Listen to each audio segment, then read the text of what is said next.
बताया जय भीम। साथियों, आज हम पूटड़ी मेरठ के अंदर उपस्थित हैं। हमारे साथ में एक क्रांतिकारी वीर योद्धा हैं जिनका नाम है चौधरी अभिषेक। सभी को नमो बुधाय, जय भीम।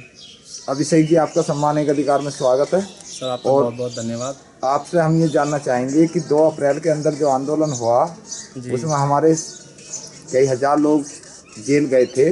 जी। तो ये बताइए, ये आंदोलन में आपने जो भाग लिया, कितने दिन जेल रहे, क्या स्थिति आज की है, क्या समाज की और क्या सरकार से आप चाहते हैं?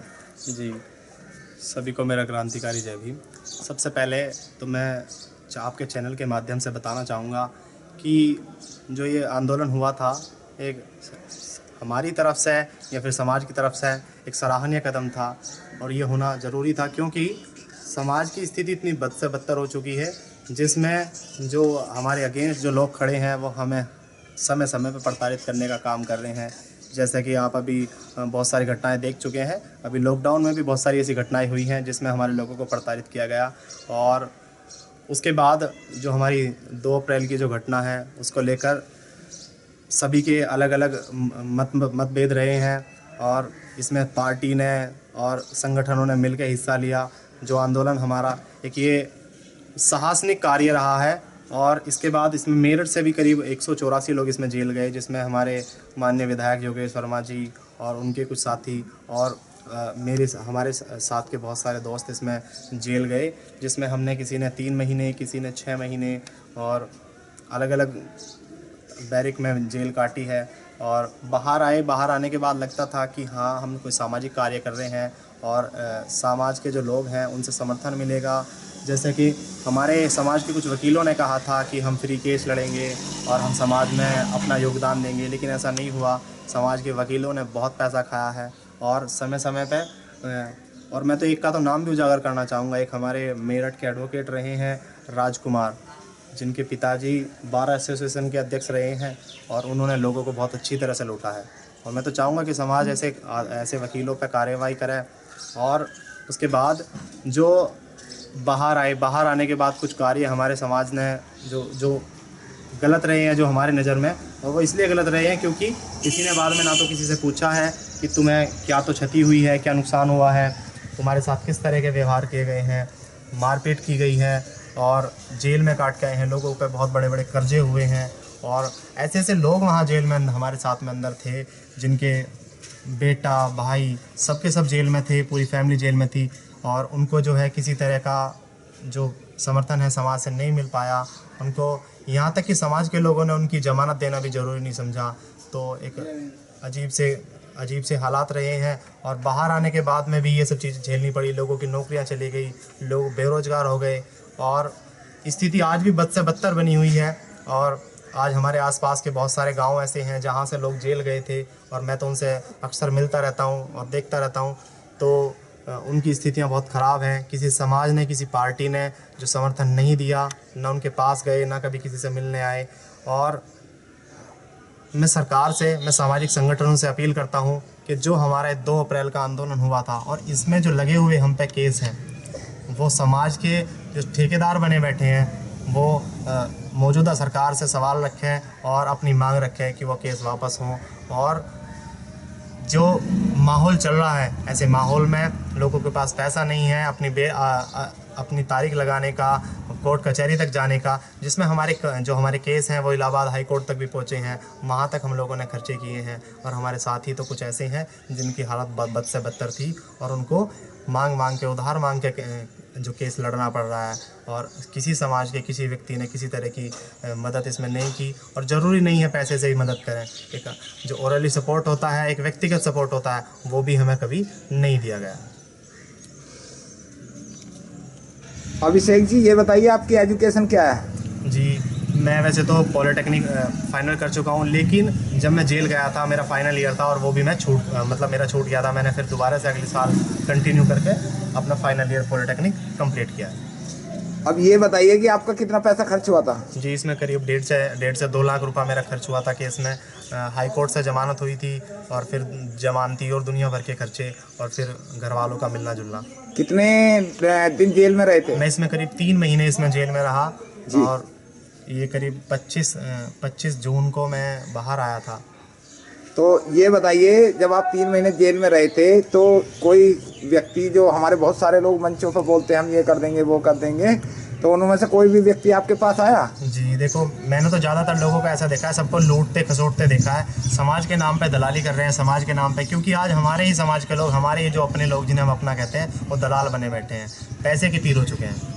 किसी भी पार्टी के नेता ने कोई सपोर्ट करा? नहीं, किसी पार्टी के नेता ने, किसी पार्टी के किसी व्यक्तिगत आदमी ने भी समर्थन नहीं किया, और बल्कि अपने लोगों ने इस तरह की बातें करी घर वालों से कि तुम बना रहे हो नेता और तुम भेजते हो ऐसी रैलियों में, और इस तरह की घटनाएं सामने आई जिसमें घर वालों को भी परेशान किया गया बार बार।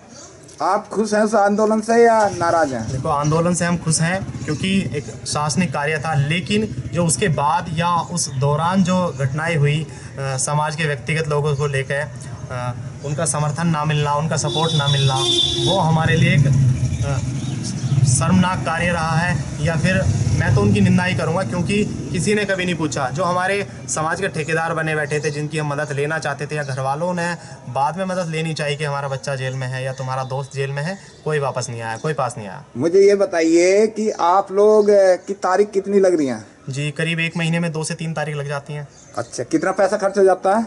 जी, 1 तारीख पे कम से कम 500 रुपये लग जाते हैं। 500 रुपये? जी। अब मुझे आप ये बताइए कि आप लोगों के ऊपर जो मुकदमे हैं, हमारी बहुत सारी पार्टियां हैं जो एक वोट के लिए आपके पास आती हैं अलग अलग, आप उनको क्या जवाब देंगे? देखो, जवाब यही देना चाहूँगा कि जो हमारे समर्थन में होगा वोट उसका होगा। और अब तो ईवीएम में नोटा का बटन भी दिया गया है, और मैं तो चाहूँगा कि अगर कोई पार्टी, कोई संगठन, अगर हमारे समर्थन में नहीं आते हैं या हमारे केस वापस नहीं होते हैं, तो हम नोटा का बटन दबाने के लिए भी तैयार हैं। हमारे बहुत सारे समाज के जो व्यक्ति हैं, वो बहुत सारे लोग परेशान हैं जी। आपकी इनकम का स्रोत क्या है? इनकम का, मैं तो अभी स्टूडेंट हूँ और फिलहाल तो अभी मैं पढ़ रहा हूँ, और संघर्ष जारी है नौकरी के लिए, लेकिन सरकारी नौकरियाँ हमारे समाज में तो बहुत कम मिल पा रही हैं, और मेहनत जारी है, गवर्नमेंट जॉब की तैयारी कर रहे हैं। तो मेरठ से लगभग और कितने लोग होंगे आपके साथ में? जी, इसमें लगभग 184 लोग थे जो हमें, मतलब जेलों में, यहाँ से तो हमारे साथ कोई नहीं था, लेकिन अंदर जाने के बाद जब सभी समाज के लोग थे, आपस में मिले, आपस में बातचीत हुई, तब समझ में आया कि हाँ, ये सब भी अपने ही हैं, और 184 लोग लगभग हमारे साथ में जेल में थे। अब सरकार से क्या मांग करना चाहते हैं? क्या जो हमारे समाज के ठेकेदार बने बैठे हैं, बहुत सारी पार्टियां रोज हमारे मसीहा बनते हैं कि एक और मसीहा आया, उनसे क्या डिमांड है? देखो, सामाजिक संगठनों, पार्टियां, और अब तो पार्टी भी हमारे समाज के नाम पे 2 बना ली गई, और सबसे पहले बहुत सारी पार्टियां हैं। मैं तो सबसे पहले तो आदरणीय बहन जी से निवेदन करना चाहूँगा कि इस मुद्दे पे इस पे गहरा विचार करें, और जो मौजूदा सरकार है उससे अपनी मांग रखें, और हमारी इस मांग को बढ़ा चढ़ा के इसमें हिस्सेदारी करें कि हमारे ये 2 अप्रैल के जो केस हैं ये वापस हो जाएं। और मैं भाई चंद्रशेखर से भी कहना चाहूँगा कि अगर आप समाज के लिए सच में कुछ करना चाहते हैं, तो हमारे जो ये केस हैं, हमारे केस वापस हो जाने चाहिए, और हमें वो सपोर्ट मिलना चाहिए जो हम चाहते हैं आप लोगों से। चंद्रशेखर आज़ाद जी मुसलमानों की आवाज़ उठा सकते हैं, बहन जी उठा सकती हैं लॉकडाउन वालों की, तो हमारी आवाज़ 2 अप्रैल भारत बंद को 2 साल से ऊपर होगा। किसी में जो हमारे यूट्यूब चैनल, सोशल मीडिया चल रही है, कोई लोग आया आपको कवर करने के? नहीं, कोई नहीं आया? कोई नहीं आया। अच्छा, ठीक है अभिषेक जी। ये साथियों हमारे साथ थे अभिषेक चौधरी, ग्राम पुठी मेरठ से हैं, और हम उनका स्वागत करते हैं। सरकार से ये निवेदन करेंगे कि इन बेकसूर लोगों का केस को वापस करा जाए, ताकि ये लोगों का भविष्य खराब ना हो। नमो बुद्धाय, जय भीम। नमो बुद्धाय, जय भीम। साथियों, आज हमारे साथ क्रांतिकारी वीर 2 अप्रैल के महायोद्धा मेरठ से, जिनका गांव पूठड़ी है, अभिषेक गौतम। अभिषेक जी, आपका स्वागत है सम्मानित अधिकार में। सभी को मेरा क्रांतिकारी जय भीम, और मैं हार्दिक अभिनंदन करता हूँ सम्मानित अधिकार का तहे दिल से, जो मुझे इतना बड़ा मौका दिया और अपने 2 शब्द 2 विचार रखने का मुझे मौका मिल रहा है। और ये विचार में तब के हैं जब हम 2 अप्रैल के आंदोलन में जेल गए, और वहाँ जेल में जाने के बाद जब हम फ्री टाइम में होते थे, तो हम वो पुरानी बातें सोचते थे जो हमारे साथ घटनाएं घटी हैं, तो उन्हें मैंने कुछ शब्दों के जाल से पिरोया है, जो मैं आपके सामने रखना चाहूँगा। और मेरी इस कविता का जो थीम है वो है 2 अप्रैल का आंखों देखा हाल सन 2018। इस समाज की जातीय व्यवस्था को देखकर एक दिन हमने ठान लिया, इस समाज की जातीय व्यवस्था को देखकर एक दिन हमने ठान लिया SC/ST एक्ट को लेकर 2 अप्रैल को बाईपास जाम किया। जब हम वहां पहुंचे तो लोग जोर जोर से नारे लगा रहे थे, मोदी भड़वा है, योगी भड़वा है, कुछ ऐसा चिल्ला रहे थे। हमने देखते हुए हालात लोगों से की तरफ हाथ हिलाया और उन्हें समझाया कृपया ऐसा ना करें, माहौल हिंसक हो जाएगा। तभी भीड़ में से आवाज आई, अभिषेक भाई अगर ऐसा नहीं करेंगे तो मामला गोल हो जाएगा और धीरे धीरे करके स्वर्ण समाज हमारे सारे अधिकार खा जाएगा। समाज के लोगों को एकजुट देखकर बड़ा अच्छा लग रहा था, मगर वहीं पास खड़े लोगों के मन में कुछ चल रहा था। देखते ही देखते वहां का माहौल आग में जल रहा था। कुछ लोग तो पत्थर और आगजनी कर रहे थे, कुछ तिलकदारी यात्रियों को लूटकर अपनी जेबें भर रहे थे। कुछ ही देर में जय भीम के नारे हाहाकार में बदल गए, क्योंकि कुछ पुलिस वाले निर्दोष लोगों पर कहर ढा रहे थे। बस इसलिए कहर बरसा रहे थे क्योंकि लोग जय भीम चिल्ला रहे थे। कुछ लोग तो रोड पर भगे चले जा रहे थे। मैं इस सबको देखकर बड़ा परेशान था। लूटपाट करने वालों के माथे पर भगवा निशान था। भगवाधारी चिल्ला रहे थे कि ये लोग तो डर गए। देखते ही देखते क्षेत्रीय थाने निर्दोष लोगों से भर गए।